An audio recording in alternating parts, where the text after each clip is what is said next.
Hello and welcome back to the Obojima Podcast. My name is Jeremiah and I am joined with Adam and Ari, and we are the writers of Obojima.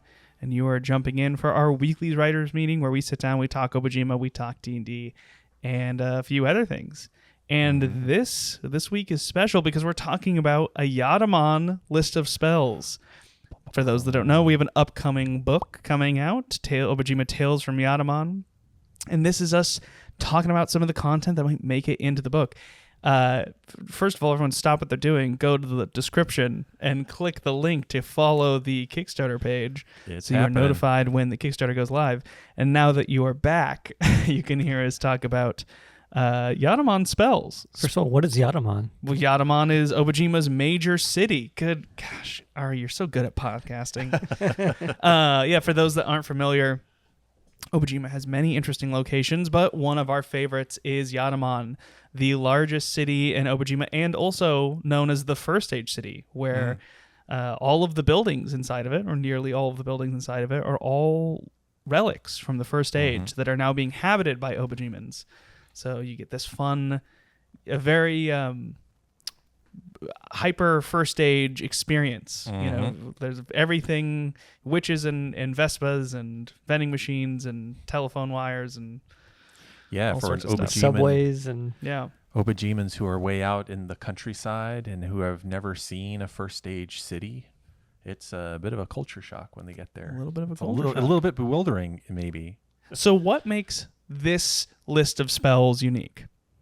And I know that I asked the question, but now I'm going to answer it. And that is that they're themed around the city. I think the idea of this spell list are spells that were formed by local Yatamonites, Yatamon people that live in Yatamon. Wizards. Yatamoners. Well, there's the witchery in Yatamon, so There's a lot of these might have been invented by previous witchery professors. And just for clarity, this isn't that these spells can't be used outside of Yatamon. That we were including them in this book because of their mostly useful for those living in the city. Or maybe that they were derived from the city. Like, you could use this anywhere, but the inventors all invented these spells within Yatamon space. Yeah, because you're like in the city and you're a wizard and you're figuring out like, well, how do I get rid of like, like at the end of the market day, there's all this stuff, like cabbage rinds and orange peels on the ground. Like, how do I clean it all up really fast? And somebody's like, I'll invent a spell. Across a busy street. Yeah. How do I get across a busy street? How do I deal with all these loaches that are stuck to my window? So I kind of feel like in general, there are kind of ways we could categorize these spells. Spells that are taking first stage appearances or objects and then utilizing them in a whimsical way. An example of this would be the spell stop sign, which is none of these are necessarily official, but an idea we had was that you would like summon a stop sign and it would appear in the middle of the battlefield and creatures couldn't move, like would all stop. They'd stop movement towards you. It's like playing red light, green light. It's like for a brief moment you're controlling the battlefield, and that is like a fun exploration of what the stop sign represents within the space. It is a magical stop sign forcing people to stop in a brief moment and then it dissipates, right? That's not how stop signs actually work, but it is fun for the spell.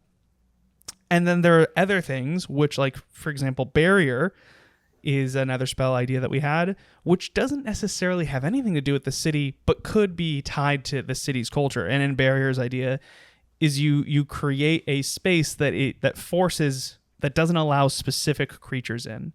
And so why might this spell exist? Well, maybe it was like a defensive spell that the witchery came up with in case of howler attacks. So they're like, oh yeah, we're going to protect a building. We're going to cast a barrier around it, and now howlers can't move inside. Yeah. So those are both potentially quote unquote Yatamon spells, but they take two different approaches to how you would design a spell. I mean, Ari and I were talking on the way down, and we were like, what if, like one day a giant koi kind of came over Yatamon, but then died and just flopped in the middle of the city. Yeah. Well, barrier could be a great thing. Like, it's like maybe they can tell, like, oh, this koi isn't looking too swift. Like, we'll put up a barrier and just kind of push it around so it doesn't, like, croak in the middle of the city. And that would be a real problem. Yeah, that's super interesting. Yeah. I've got quite a few of random ideas here. Some of them good, some of them bad. Some of them I've explored. Some of them are just titles. So I would love to play around with them and get your thoughts. Some of them Adam made as well. Adam and I had a little spell brainstorm, but we did that quite a while ago. Months. Yeah. ago, And I have maybe. not really seen this at all. No. So I'm excited to unwrap this. This will be another one where we're unveiling to Ari to get final judgment here. So this one's interesting. This one's called Borrow Magic, and I like this because it feels very useful in a first stage city. The idea being you gain a small benefit by touching a creature or an object that has a permanent magical effect on it.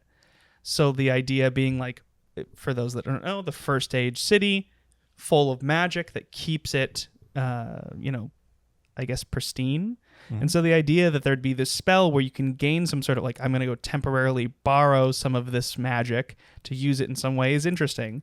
I don't know if that is a one-to-one borrow magic where they go and touch like that spell or that, fire hydrant has create food and water on it or something like that. And I'm going to go borrow that spell from it if it's like a one-to-one or if it is like I'm going to borrow it as a power source, like magic is a power source and I'm going to do some other effect. It doesn't matter what, It's like borrowing a spell slot kind of thing. Yeah, it's like borrowing a spell slot. Like I'm going to go touch the Vorpal Sword and borrow its magic to cast Healing Word versus I'm going to go touch the Vorpal Sword to use my hand to cut a Hydra's head off. So if we do it by, spell slot is where my brain went immediately. Okay, yeah. And if we did something where it's, if they're magic items have like, common, uncommon, rare, and stuff like that. That might, determine what level of spell slot you can get. The question I have is, if let's say for the Vorpal Sword, if I'm borrowing that magic, does it also shut down the Vorpal Sword temporarily?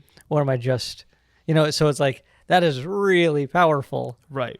And then I'm also, if it's about spell slots, then I'm also spending a spell slot to then get a spell slot back. So it kind of just feels like I'm getting, what I mean? Trading. So I'm trading.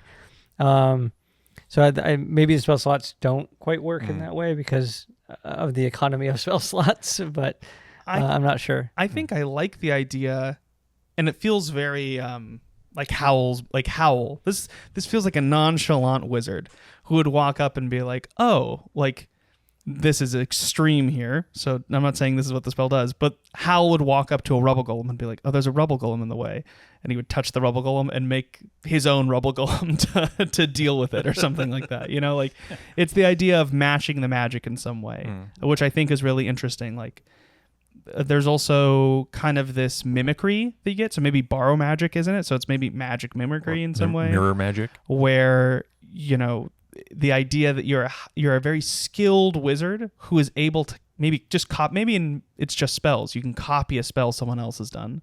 So it's like, oh, Ari's about to cast, levitate on himself. And I go, I think I'll do that too. And you kind of like borrow the magic that levitate is and do it on yourself. That might be really powerful. Maybe it's a super potent spell and you can only copy lower level spells. So I'm spending a fifth to get a third type situation. You're like, I'm not sure. It's copycat. There's something interesting there. If we do put it specifically on spells, though, it does kind of get rid of the natural flavor that I think I was intending when I came up with it, which is the idea that you're walking through a city full of magical things and you're kind of copying some of those abilities or borrowing some of those power sources. I don't know. Something to think about. So there's just the difference between borrowing the idea of the spell and borrowing the energy of the spell. Yeah. So this one seems to be borrowing the idea of the spell. Possibly. Okay. Another way of thinking about this, if we didn't want this to be a spell, because again, you're burning a spell slot and there's like that weirdness of like, what's a spell worth? Like a spell slot worth? This could also be a magic item. I'm imagining gloves where you can touch things and it could enable you to do things like that. The Nintendo Power Glove. That's right. Yep. Sweet. So something like that. I mean, this might be a cool item. Yeah, I see that. Another one I've got here is it's called Rubbage, and you just summon a little trash spirit that eats a bunch of trash and then disappears. Very handy. So the idea is you summon a spirit, it appears within a space, and it eats everything in a 5-foot space that isn't magical, and then dissipates. What if there's a creature there? I think it's just objects. It just eats. Okay. It's just a little like not non-living objects. Yeah, just like little if you guy. got your It's summon little guy who likes food or who likes trash. Like trash. And okay. if it does eat something that has a spirit in it, it would eject the spirit. Then. Yeah. Yeah. Spits it Now, out. that said, I wrote this before I wrote the description on trash cans, on public trash cans, which also have rubbish spirits inside of them. Well, maybe that's it. So maybe you're just summoning one of them. I'm not sure, but What could be fun is like you got these trash cans and immediately rubbish spirits whelm them. mhm. And the ones that are left out, they can just kind of like now be rubbish spells. Or the rubbish spell says, "Hey, little buddy, come out of the spirit realm," and Or it just takes them from a nearby trash can. yeah, it does. Whoop. You're like, what do you want? I've also got Vine Ladder, which I think is a fun one. This feels like a spell that some druid came up with. Some druid that lives in the city is like, I need to get on top of buildings. And so the idea is that you're just like, you are creating a physical ladder out of vines that is like stuck in place temporarily. The idea here is that it's like a cantrip. So it's like, it's always 15 feet. You're just like, I'm making a ladder, and it grows for you to use. That's cool. Which I think is fun. Does there have to be foliage already, or are you also creating vines? I think just- you're creating vines. It's just growing out of the ground. If you were looking at the lineage here, I think Grasping Vine, this is the little cousin of Grasping Vine, where you're actually forming the vines with the magic. Okay, Correspondence. Here's one that I don't know is good because it's kind of hard. I just like the idea of you recording a message, like someone's like microphone, record a message, and then being able to play back that message somewhere. Help me, Obi-Wan Kenobi. Yeah, exactly. I thought that was fun. I also thought it could be a service that the Postal Knight might offer, where it's like not only is it a package, it's like I'm delivering a package that has the voice of Ari in it. And it's like, oh yeah, here it is. Ari's like, come home for dinner. Which could be fun. It's a way to tie that into a faction of some sort. One-way street is another area control idea where, you're basically forcing creatures to move in one direction only. You summon a giant road, and then everyone who's on that road can only move in one direction. It's funny that there might be a thing. You said, summon stop sign, and then you have like one way road and stuff. There's this idea of traffic signs being like, having this kind of arcane power. It's pretty fun. That means that then you could kind of like go through all traffic signs. Yield. Yeah. Yield. Gosh, what else? Dip or bumps, Yeah. Bumps. Deer Yeah. crossing. Deer when you crossing. summon 1,000 deer. Or you just like a moose, Yeah. It's like, So everything I've said up to this point has been the well thought out ones. Now we're getting into garbly nonsense that are just 4 a.m. like, ideas. title and misspelled blurb. Airbag. I don't know what that. I mean, that could mean a lot of things. It could be like you summon an airbag as a reaction. It's like maybe blocks an incoming attack. Maybe it stops you from taking fall damage. Bludgeoning damage. It's the harder version of Featherfall. Yeah, exactly. Yeah. It could also you could use it to shoot a projectile. I have no idea. Just holding somebody's face and poof, knock them across the room. Bam. That could also be a fun magic item, like it's a shield with an airbag at the front of it. It could be really fun. This one just says taxi. It takes up to 4 people anywhere in a 200 feet, and it's insubstantial, which I think the idea is that it passes through buildings. So it's kind of like a group, we're going this way, but it's a really short distance. Yeah, I think when I think taxi, I think 200 feet is probably too short. Or too like just walk. It's 200 feet. I think it's definitely a 2 like miles. The idea. I think the idea here is that you're summoning like a taxi from the spirit realm or something But like this that. could be something that we could tie. Like all of these could have application outside of Yatamon, but there could be some spells that you can go anywhere within Yatamon city limits, right? Like this could actually be designed for Yatamon. Oh, Interesting. Yep, that's cool. And there's something, because we know that Yatamon, with the first stage magic, that there is a magic that the city is infused with, and if you go beyond it, you're not part of that anymore. So this could be wherever that magic is in Yatamon, this taxi could take you there. Yeah, if you drive the taxi outside of Yatamon, as soon as it hits the limit, it just kind of It shunts you out. vaporizes. You kind of tumble into the dirt, and that's it. Okay, this is an interesting topic. So there's the Arcane Telecom group, which is the idea that there are a group of spirits that live in some of these old phone booths, and you can communicate with them, and they quote unquote for a price know a guy. So it's like, oh, I need a ride down the street. Oh, I know a guy. I'll send it. And then like a bike shows up, and it's like 6 mosslings controlling the bike or something like that. But it's all these spirits that are interconnected, and they kind of, you can pay for services, and they'll do those services, or they'll attempt to, right? And they, but maybe they, they're well connected through the city. That's the idea.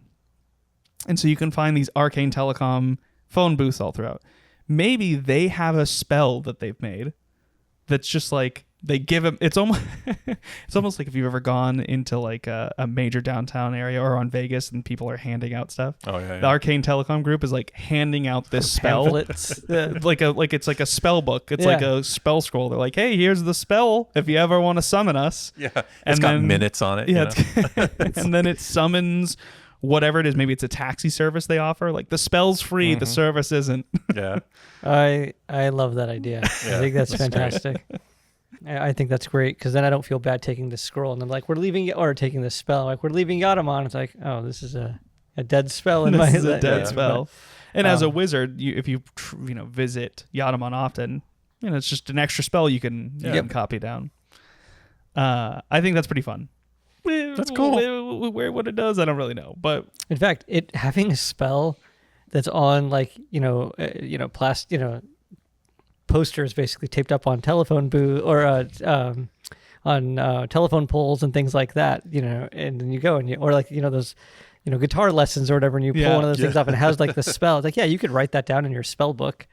You can use it while you're in Yatamon or whatever. It's like these spells are just readily available. It's so interesting because it's the exact opposite in standard D&D, where spell scrolls are just this thing that are, when you get it, you're like, oh, I don't want to waste it. And here it's like, oh yeah, they're just everywhere. Like the Arcane Telecom group probably hired a witch. It's like her summer internship was to make 1,000 of these spell scrolls. And then you still have to pay, right? Yeah, it gives you access to do that thing. Yeah. It gives you access to a service. Yeah. Which is, I think that's super flavorful. I think that's super fun too. The next one I have is just fire hydrant. I was big into summoning objects when coming up with some of these, but the idea that like you'd summon a fire hydrant and it would shoot a gout of water somewhere, which is pretty similar to other things. So maybe it's not the most interesting. I just liked the visual of having a fire hydrant summoned in the space, which is kind of cool. A way we could make it unique is it could be like a totem or a pillar where you summon the hydrant and it appears within the space and then it stays there for a duration. And on your turn, you can activate it to shoot a gout of water in one of the 4 directions or something like that. Yep, and then you freeze it. Which is kind of fun, yeah. You freeze it right after. Pull some Zelda moves, yeah. I don't know, something fun. Maybe not the most useful. Like I said, these are getting worse as we go down the list. Players will figure out cool, creative ways to use it. Very much so. For sure. This one was one with Emma that we talked about, if you remember this, and this got complicated. But I love it. And it's the idea that you summon a giant gachapon machine and then it cranks and a gachapon capsule comes down and it cracks open and it's a random creature that you've encountered and they fight for you. Which is super complicated, but so fun. Oh, we broke Ari. I'm just thinking about implementation. I don't think there is a day that goes by that I wouldn't use that spell. Oh no, it's super flavorful. What is the spell? I have no idea. I have no idea. It says a lot about how gachapon are viewed in. I don't know. Like okay, this might be a broken record here, but I think this could work. I think this would be really cool if there was a place in Yatamon where you just go to one of these machines and you get one of these things, and then you could crack so instead it of casting it over and over. Because what does it mean? Like, is the spell you creating the machine, and then you got to go through the machine and get the, you know what I mean? Like, yeah, the act of casting the spell is very. I mean, as I say as written, it's not written as described. Yeah. I'm having a hard time visualizing what's going on at the table. But if I go to Yatamon and this is a place I could go and crank one of these machines, like that's pretty fun. If I can go to a market or something like that, or there's somebody who comes, like, you know, the traveling whatever shows up with this machine, it could be fun as a thing to get this item. And is that just a Pokeball?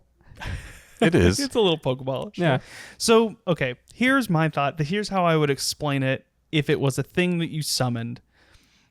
I would probably tie it to either a spirit that takes the form, like a spirit of luck, perhaps, to tie it into a conversation we just had off camera, or a spirit of gambling, or something like that, like some sort of festival types. It's like something tied to those spaces.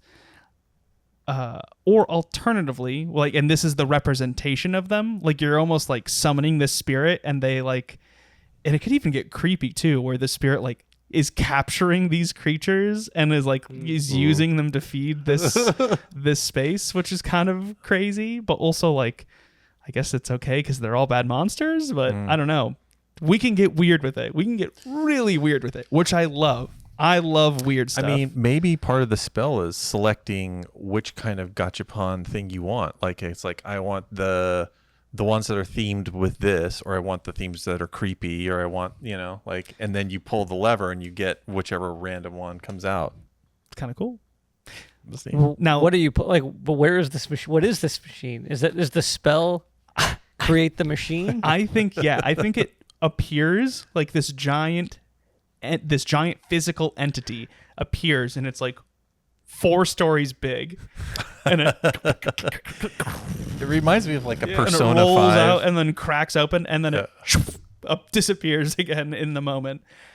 I love. First of all, we need more of that because that's cool and weird.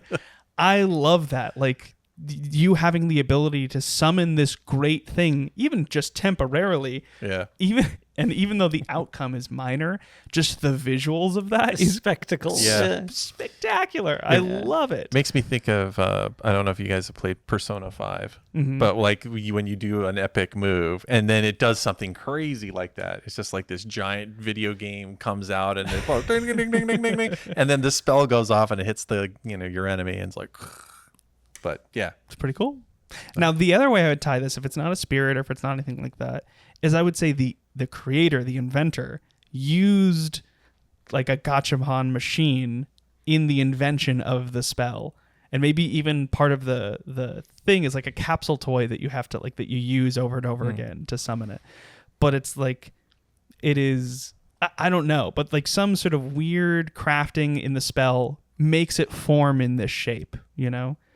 Or again, just kind of to kind of take into the mystery, the spell was crafted to like summon a random creature, and Obojima's magic naturally forms it in the shape of a gachapon, where the inventor was like, I was trying to summon a creature, and this is how the spell is being manifested. I didn't choose this. Yeah. Like, that even says a lot of crazy stuff about Obojima. Yeah, the first stage. It's a first stage warping. Yeah. And maybe if you cast that spell outside of Yatamon, it just is a summon creature spell. There's no gachapon thing. It's just, but when you're within Yatamon, it manifests that way because of what you said. But anyway. Oh, interesting. I was thinking, like, if in the spirit realm there is somewhere where there is a reservoir of these, this ball that contains monsters, and what you see when you summon it is, like the claw or whatever kind of delivers it. It just kind of emerges with this thing and drops it.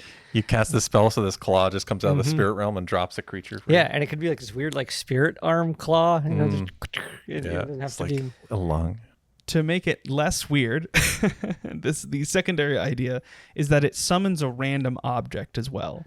So instead of it being like a giant thing, it could be a smaller thing, a gachapon machine the size of a refrigerator, and it like something potentially useful or weird comes, and it could be like almost like a divination fate type spell where you're like, I need an object, something to help me, and you let the fate decide, and then it like cracks open, and you're like, oh, I think I can use this. Like, even if it's not the perfect thing, like the DM kind of gives you something to aid you in the situation you're in, which could be fun. And that plays separately to the summoning creature things. I think the fun part of summoning creatures that I want a Gachapon Howler to come and help me fight, but it makes it less weird.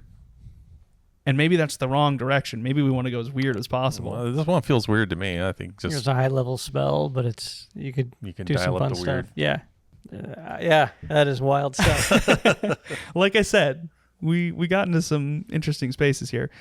This one I think was another Emma one, which I thought was interesting, is the idea of like a telephone pole cage that you summon, where like you summon these 4 pillars emerge in the area that you're in, and these wires connect, and then there's some sort of like maybe spirit trap where like spirits are forced to whelm as they try to leave, and they're kind of like stuck in this like circle if they try to exit.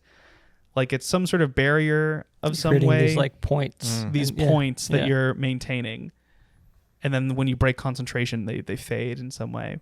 But the idea though that telephone poles, because they can be whelmed, almost like forcing a whelm onto a spirit in some way. What I like about I like that concept of creating these like nodes, right? Yeah. And you're basically you're boxing something in. I think that's really neat. I'm wondering if it's something. Does it summon the poles, right, or whatever these things are, or can I choose 4 objects? Like if I'm in the city, I'm like mailbox, and then telephone pole, and that one is going to be traffic light. And these are can I basically target 4 objects, or am I creating I think the spell probably has you create, but I think easily flavored into whatever you want. So if you're in the city, you can use those objects as anchor points. But if you're out in the wilderness, you're summoning like a telephone pole or something like that. This cage. I do think the visual is really interesting of having these like wires draping down and acting as this like you could also imagine like a bunch of talismans hanging from them, and like, ropes connecting them in some way. I think it's very interesting. I think there's something visually that's really enticing. How unique the spell is, probably not super unique, but still cool. Other ones here. This is interesting, and I think I know what I'm saying here. It says jolt like spell that electrifies tech. So I think what I'm saying there is it's a spell that makes first stage technology like you can't touch it. Like it's like it's hurting you, almost like heat metal. It's heat metal but for first stage objects essentially. I think it was that, but I think also I feel like I remember this conversation was like we were like, what if you don't have a spirit on hand, but you want to just like kind of supercharge a first stage device to kind of work for X number of seconds?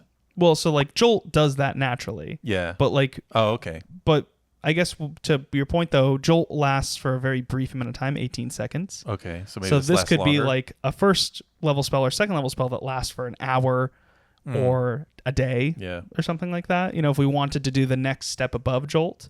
like Super Jolt? Super Jolt, which is possible. Alternatively, I mean, it could be a higher level spell, like a second level spell, and maybe it has the duality where you can either heat electrify something that makes it hurt when you touch it. Maybe that lasts for a minute, or you could power it for a day. Makes me think of like it's like a taser. Yeah. That's yeah. The question is, what happens to first stage objects that are magical? Like, for example, an Instaprint camera that you're using. Can you use the spell on it, even though it's a magical object? Probably, right? Yeah. You could also just, if you didn't want to, you could also just say non-magical first stage things. I mean, then first stage, they all have this kind of like ambient magic. Yeah.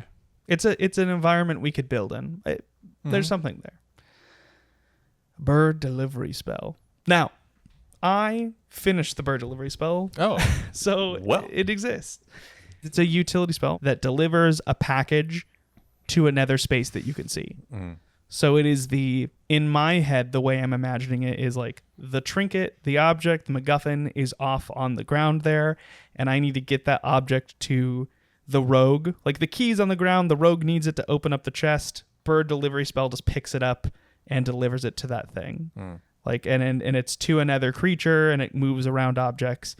I just like the visual of a bird picking up this package, hence it's a bird, but it could be anything. Now, is this like a courier brigade secretary bird that pops up, or is it a flying like sparrow or swallow or something? I'm imagining it's like a heron or something like that. Yeah, or a stork where it comes through like and picks up this thing. flying bird instead of a flightless one. Yeah. Okay. I think that's interesting. It does lay in similar, what I'm doing is I'm pulling the combat out of spells like catapult, where catapult could be used to do the same thing. Yeah. But it also, I think, is intended to be damaging. What happens to the bird after the spell? It has a happy family nearby, and it goes over and lives with that family. And Can you interact with the bird? I think it is not an actual bird. Yeah. I think it is a magical bird that you've summoned and then dissipates So it's like the a moment later. simulacrum. Yeah. Okay. It takes the visual of the bird, but if you cut it open, it'd be pure magic. Can you can't put it in an oven and baste it and serve it with taters and gravy? Like I'm thinking about it in terms of does it take up space? If you're doing combat on a grid, does it take up any squares? So it's a spell that's instant. Yeah. So it travels within the space. So as far as spells go, it never takes up any space. It picks up the object that's unoccupied and then delivers it to the thing within very quick succession and then dissipates. Got like so it'll never take up move any of, space. Like it moves at like 60 or 120 or something crazy fast. Just there, right? Like it's just I don't want to run over there. I'm just going to get the object to the next area. So simple spell, probably like a first level. Nothing too complex. Oh, this is interesting. I think this is one that you put down, Adam. This is a spell that acts as a demon lure. Ooh. Could also act as a bug zapper or fly trap. But it's the idea like a metronome that is like compels nearby demons to come towards it. Which I think is kind of interesting. Yeah, if you're a demon hunter or you trying to get rid of them, like you got pest demons that have infiltrated somebody's kitchen, you can just put one of these down. It's like, and they all come swarming around it. Actually, I love the idea of you. Maybe this is an object then. Maybe it's like a little metronome that you place down. Sounds like to me. Yeah. I love the visual of you placing this metronome down, like a Fumashiki putting his metronome down and being like, "We should leave." Like takes the mother and daughter out of the house and then leaves, and they go and eat dinner. And then he goes, "All right, why don't you take a walk around the park, and I'm going to go back to your house really quick." And as you come back, there's all of these pest demons, which are like doing this like totally dance, this trance and dancing around it in a circle. And it's like, they're now I'm just going to tell them short story. I'm not going to do that, but there's something really interesting and kind of creepy about that. Or, you do that, you come back and you think you're going to get pest spirits, and then there's an uragama just like, ooh. And you're like, oh, shit. Oops. Yeah. Whoa, there's an uragama, but you only see one of its bodies. And you're like, there's four more. There's four. And they're not here. Yeah.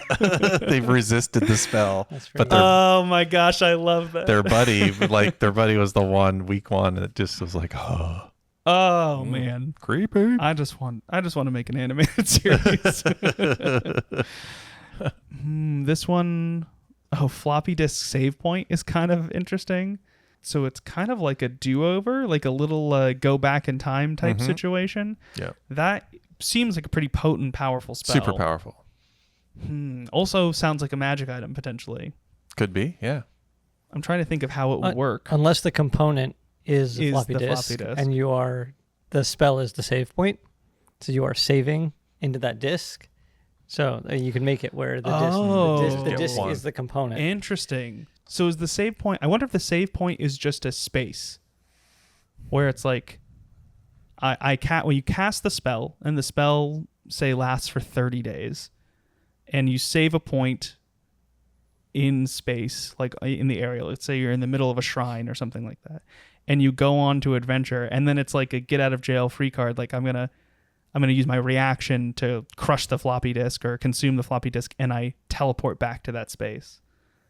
So you're not reversing time. You're not reversing time. You just go back to that save point, which maybe reversing time is interesting, but it also leads to some complexities within the space. Is it just you? Is it Your the party? Entire world goes back? The universe? Yeah. And then, that opens up a lot of funky stuff. I mean, you could also set a time limit. Like you could say you do a save point and it can only last for 5 minutes or 10 minutes or if it half an lapses, hour. it lapses. Yeah. Right. Yeah. And then that's it. Also, the duration of the spell, it's a concentration spell. The duration takes you back to where you were, and if it lasts for 10 minutes, you just have to use it before 10 minutes or else it fades. I wouldn't make it a concentration spell though. I think because the limiter is already time. And you need the component, but I don't think that's much of a limiter. But if the limiter is time, where it's like I cast it for 5 minutes, if let's say I can either use reaction or if I'm reduced to 0 hit points, whoosh, it snaps back to that time. Whether it's me or whatever it is, we could figure that out. But if it's a concentration spell and I'm a wizard and I use this, there's a lot that now I can't do. Sure. So I think the limiter is time. Okay. If you say that in game.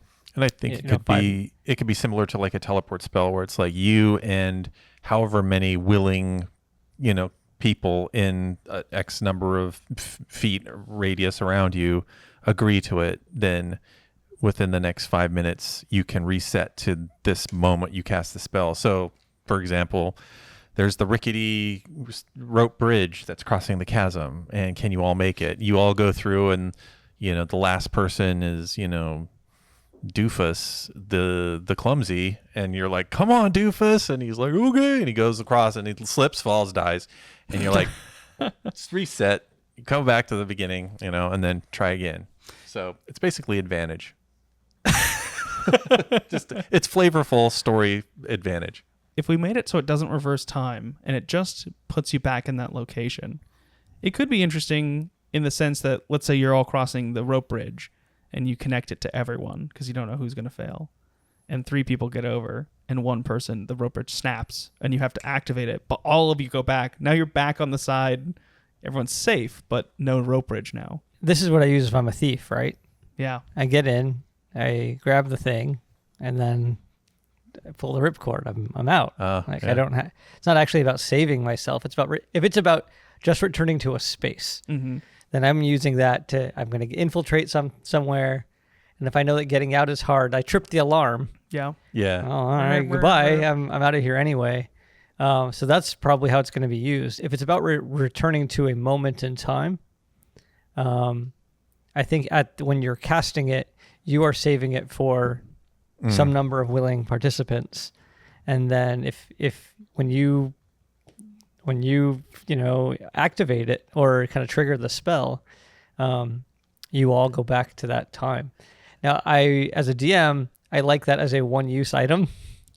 I hate that as a repeatable thing because we just did the fight. We have to redo the fight. Yeah. That's fun once. Yeah. Yeah, I don't know that time manipulation is worth the hassle. So teleportation is another thing. That's always a problem. Yeah, I agree. Time so travel. this is more of a teleport thing. People get creative with how they use it. Yep. I think it is a one-use, magic item. Well, with that, I mean, that is my list of spells. Whoa. And it just so happens that it corresponds with the time that we want to end this podcast. It's like we planned it. So it's perfect. Thank you so much for joining us all. Like I said earlier, we have an upcoming book, which is going to be launching on Kickstarter soon, so you should check it out in the description.